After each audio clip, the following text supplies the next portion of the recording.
Welcome back to Talk Local here on Rogers TV. Our Vital Signs series continues on the program tonight, and we shift our focus from housing and homelessness to take a closer look at the gap between rich and poor. These are obviously connected ideas, and this one speaks volumes to me, especially at this time of year, because every year as we celebrate the holiday and come into a new year, we hear the study that comes out about the top-earning CEOs in our country and how long it would take the average worker, perhaps working for minimum wage, or how long it would take the average CEO to earn what somebody working for minimum wage would earn in an entire year. And I think by lunch on January 2nd, because they don't work January 1st, the CEOs have already made as much as somebody working for minimum wage would make in an entire year. That kind of puts it in perspective for you.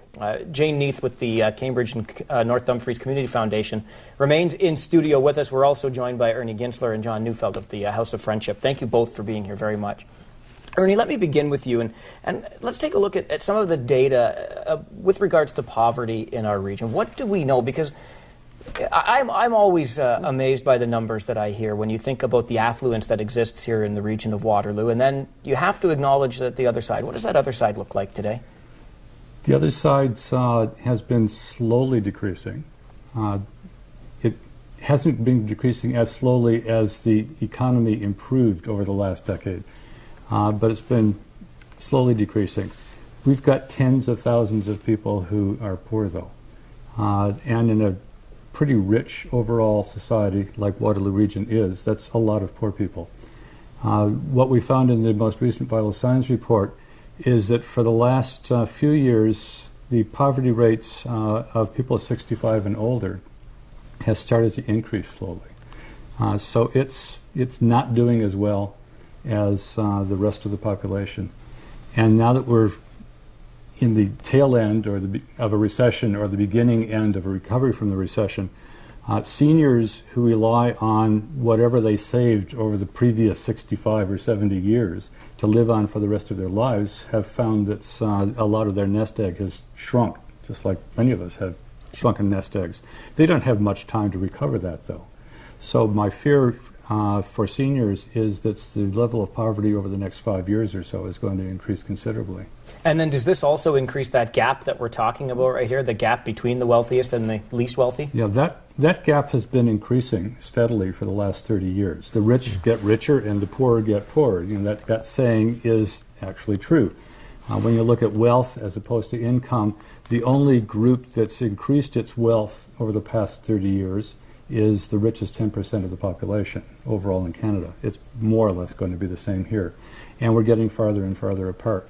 The problem with that is, aside from the fact you've got a lot of poor or low-income people who can't afford the necessities of life, when the distance gets too far between the rich and the poor basically become disaffected with society. They can't survive. You know, they don't feel that society works for them. And then you get a lot of social unrest because you've got a whole group of people at the bottom who don't care about the rules that don't work for them. They can't make money in the traditional way. The labor market doesn't work for them. So they turn to the other ways of raising money. Drugs, prostitution, robbery, theft, those kinds of things. It's another way to make money. The society doesn't work for them. And you stretch it too far, and what you get is a lot of urban centers in the U.S. Where there's an entire underclass that has nothing to do with the rest of society. John, do you see, because you do see firsthand the effects of poverty in our community, do you get this same sense? Do you see these disaffected groups in and around the House of Friendship? Definitely, and especially with the last year with the economy that it's been, probably where it's sort of shown the most is in our emergency food hamper program. For people that, the gap has gotten too big, that there's food insecurity for them, so they're not able to provide, they're struggling with housing, but even worse, they're even struggling with feeding themselves. And so this past year we saw an increase. In 2008, we handed out 28,000 food hampers throughout the year. This past year we did close to 34,000. So that's an increase of about 17%. So you're seeing sort of the impact of the economy and the impact of what Ernie's talking about, this widening gap, is forcing people to, access sort of these emergency services that probably never did before, never imagined they ever would have to in their whole life. And the thing is, and I know, having talked to the folks at the House of Friendship that are behind this program, that there's always the amazement, if you will, at the outpouring of support from the community to provide. But if we go back to what Ernie was saying, and this gap continues to widen, is there a concern that the day will come where we will not be able to meet the need as a community that is being demanded from these emergency food services, as an example? Well, it's great potential. I mean, our services keep sort of getting stretched, and we try to respond to the need. We do have a great community that has a history of responding to its need, but you got to wonder at what point does that elastic snap? And just because we're providing these services, I mean, these are sort of Band-Aid stopgap services. They're not long-term solutions, right? We're giving you food to get you through for a week or two, but is that really what's going to help your family over the long term? It's not. It's hopefully it'll get you through, but we need the stuff like affordable housing and access to labor where people can be employed. So, Jane, does the call then become? Does it go across our community to labor, as John just mentioned, to social support agencies and to the rest of us to try to ensure that we have to recognize the gap and then begin the process of addressing it?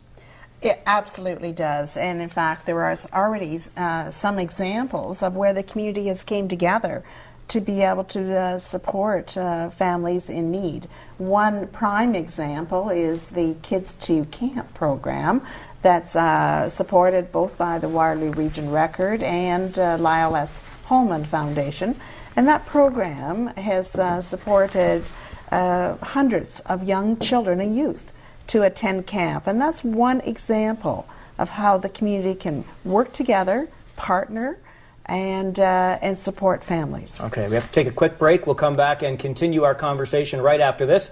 We're talking about the gap between the rich and the poor. It's part of our Vital Signs series here on Talk Local on Rogers TV.